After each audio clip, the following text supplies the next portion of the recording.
vous retrouver pour ce nouveau numéro du Dessous des cartes. Cette photo prise en Antarctique le mois dernier fait écho à la conférence qui s'est récemment déroulée à Ushuaia au sujet de la création de l'Organisation mondiale de la gestion des ressources. Si cette dernière s'est terminée en cataclysme, il n'en reste pas moins que la gestion des ressources demeure une préoccupation majeure. Cela rappelle les tensions qui existent entre les différents pays et organisations régionales à propos des matières premières qui sont devenues essentielles aujourd'hui. Ainsi, les ressources constituent un enjeu géopolitique historique primordial. Il y a 30 ans, les ressources en eau et en pétrole étaient des préoccupations majeures. Aujourd'hui, l'eau douce tend à perdre en qualité, mais le dessalement de l'eau pourrait devenir une solution durable pour remédier à ce problème. Des progrès restent à faire pour que cette eau devienne totalement verte. Par ailleurs, de nombreux chercheurs rapportent la fin des stocks mondiaux de pétrole. L'attention se focalise désormais sur les terres rares. Après avoir parcouru le monde pour trouver des stocks pétroliers, les pays envoient aujourd'hui de nombreux scientifiques à la recherche de gisements de terres rares. Pourtant, contrairement à leur nom, ces métaux ne sont pas si rares. Pour mieux comprendre ce que sont ces terres rares, revenons en arrière. La première terre rare fut découverte par le Suédois Carl Axel Arrhenius en 1787. Elles prendront leur nom quelques siècles plus tard, en référence à leur découverte dans des minerais. Ces lieux étaient difficiles d'accès et leur éparpillement a rendu leur exploitation commerciale d'autant plus délicate. Ce n'est qu'à partir du siècle dernier que l'on a commencé à développer des techniques d'extraction et de production en quantité importante. Les terres rares regroupent 17 métaux, généralement associés au cobalt et au lithium. En 2020, le pétrole était encore la ressource énergétique principale mondiale. Tous les pays se disputaient son exploitation, comme l'Arabie saoudite, la Chine, la Russie, le Venezuela et bien d'autres. En effet, rappelons-nous qu'encore 30 ans auparavant, les voitures roulaient presque exclusivement grâce au pétrole. Ces utilisations étaient multiples malgré ses conséquences environnementales néfastes. De nombreux pays avaient déjà anticipé sa fin et s'étaient penchés sur les terres rares. Ainsi, quelques pays bénéficiaient naturellement de ce nouvel or noir. La Chine, émergente à l'époque, jouissait d'un sol naturel déjà dominant. Le lithium, lui, se retrouvait abondamment au Chili ou en Australie, avec respectivement 33 et 44% des réserves mondiales. Mais la faillite du géant pétrolier américain Chevron en 2041 a parfaitement illustré la transition énergétique qui s'est imposée à nous. Voyons ce qu'il en est aujourd'hui. L'Amérique latine détient 40% du lithium découvert sur Terre, l'Afrique plus d'un tiers du cobalt, principalement venant de la République démocratique du Congo. La Chine et l'Australie ne sont pas en reste, car la première possède 40% des terres rares et la seconde dispose de ressources plus variées, avec 10% des terres rares, 20% du lithium et 5% du cobalt, ce qui en fait un pays incontournable des ressources à présent. Cependant, des espaces moins explorés sont aussi très riches en ressources. Le Pacifique détient 340 millions de tonnes de nickel, 275 millions de tonnes de cuivre, ce qui en fait un espace convoité. De plus, avec la fonte des glaces en Antarctique, des scientifiques y ont découvert d'immenses quantités de ressources. En effet, l'Antarctique concentre presque la moitié du cobalt et des terres rares découvertes et plus d'un tiers du lithium. Les terres rares et les métaux cités précédemment sont utilisés dans de nombreux domaines, de l'outil informatique à l'intelligence artificielle en passant par la voiture électrique et les énergies renouvelables.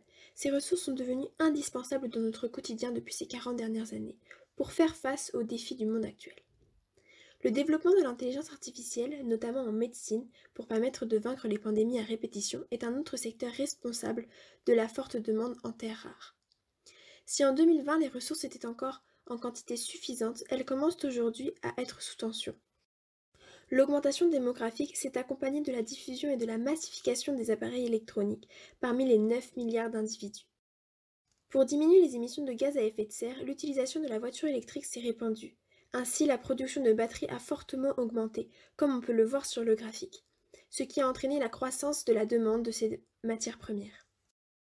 La maîtrise de ces ressources dans les nouvelles technologies constitue un enjeu majeur pour les pays à travers le grand nombre de technopoles présents dans le monde. La Silicon Valley partage la première place avec Zhongguancun à Pékin. On se souvient notamment qu'en 2042, cette concurrence a mené à la victoire de Pékin, qui a mis sur le marché le premier hyperloop nommé Zhigong, le tisseur, qui permet de relier Guangzhou à Astana au Kazakhstan, en moins de 2 heures grâce à sa batterie hors norme. Néanmoins, ces deux puissances ne sont pas les seules à se livrer une bataille sans merci. La carte nous montre les nombreux technopoles dans d'autres régions du monde, notamment en Europe, mais aussi en Inde et au Japon ou encore au Brésil. Ces derniers veulent aussi se faire une place dans le secteur de l'innovation et de la gestion de ces métaux rares, notamment les utilisant comme catalyseurs pour accélérer la croissance des végétaux pour nourrir la population mondiale. Les métaux rares, comme les terres rares, le cobalt ou le lithium, se concentrent dans les différentes régions de la planète et leur utilisation massive met sous tension leurs réserves et leur pérennité. Ainsi, la possession et la gestion de ces ressources est un enjeu majeur de puissance pour les États, comme le montrent les nombreux conflits. Alors pour cela, sortons les cartes. Aujourd'hui, le monde semble plus que tout morcelé. Alliances et conflits impulsent la gouvernance mondiale désormais dirigée par de nombreuses zones d'intégration régionale. Au cours des décennies passées, de nombreux pays ont signé des accords commerciaux sur le modèle de l'ancienne Union européenne. Ces accords économiques et commerciaux favorisent un développement au sein des zones d'intégration et permettent d'apporter une aide aux pays membres les plus démunis. La création de l'Organisation africaine de coopération économique, en 2037, en est une parfaite illustration.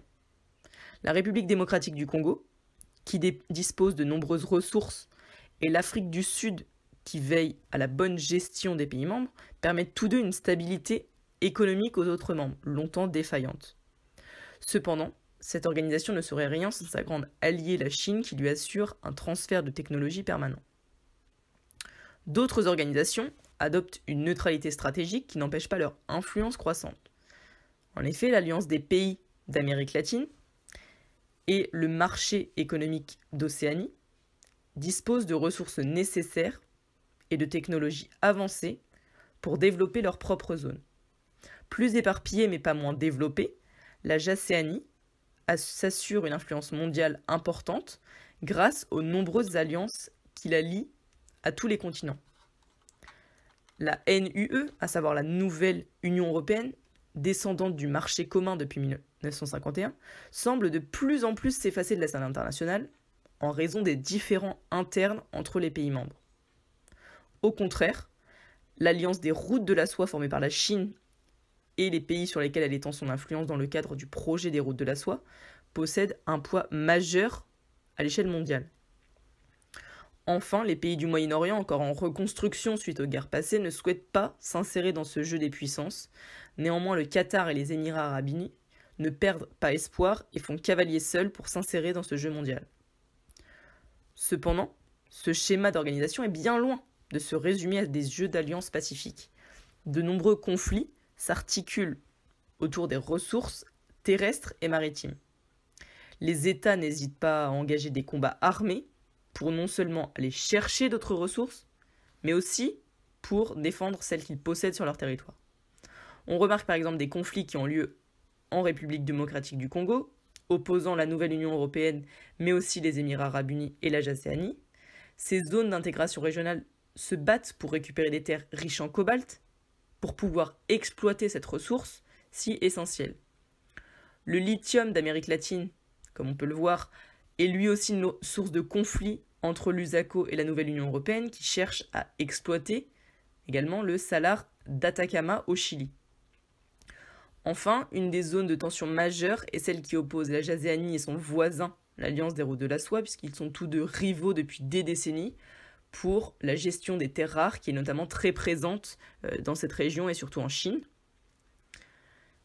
Les flottes sillonnent les océans pour s'accaparer les nodules polymétalliques, notamment en mer de Chine et dans le Pacifique, où s'affrontent l'USACO, la nouvelle Union européenne, la JACEANI et la Chine.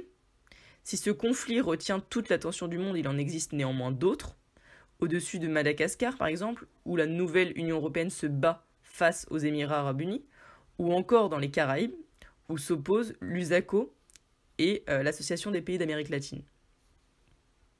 Certes, ces conflits sont préoccupants, mais aujourd'hui la menace majeure devient imperceptible.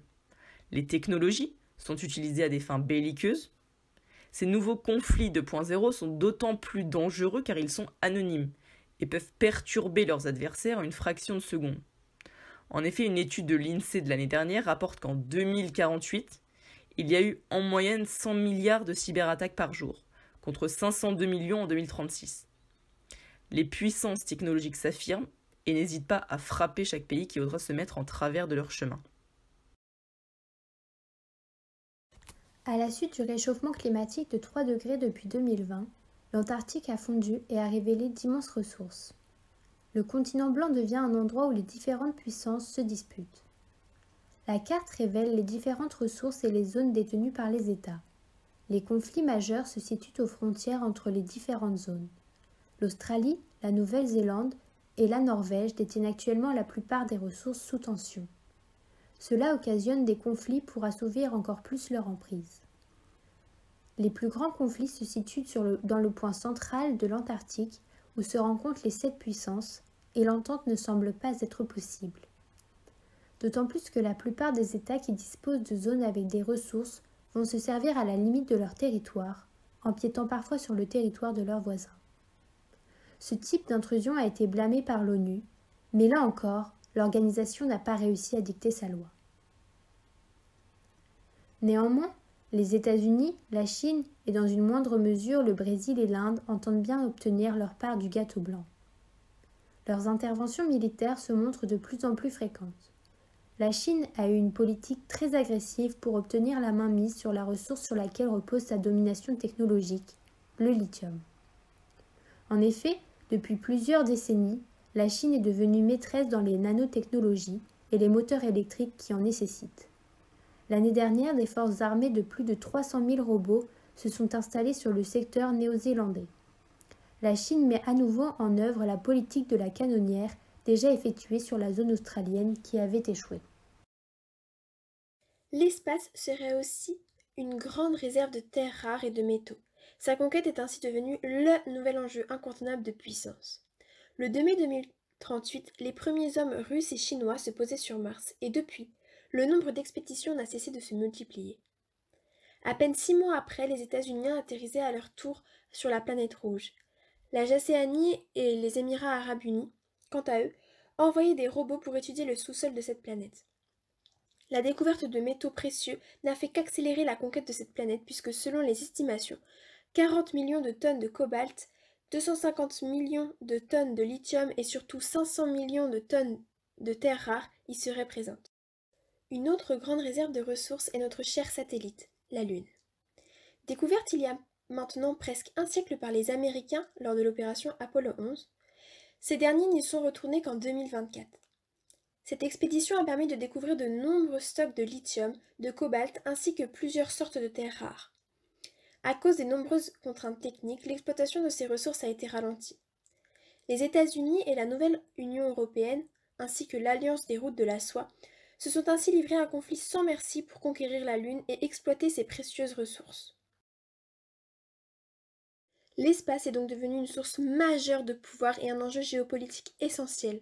Les programmes sont d'ailleurs nombreux pour envisager l'exploration par des robots de nouvelles planètes comme Uranus ou encore les satellites de ces planètes. Finalement, la possession et la bonne gestion des ressources se révèlent être le nouveau critère déterminant de puissance, entraînant des conflits géopolitiques. Néanmoins, certains États anticipent la disparition de ces matières premières et semblent prêts à s'engager à l'échelle régionale. En effet, des recherches en Inde ont dernièrement montré qu'un recyclage du lithium des batteries pourrait être envisagé. Cela pourrait être une solution plus durable pour régler les tensions géopolitiques actuelles.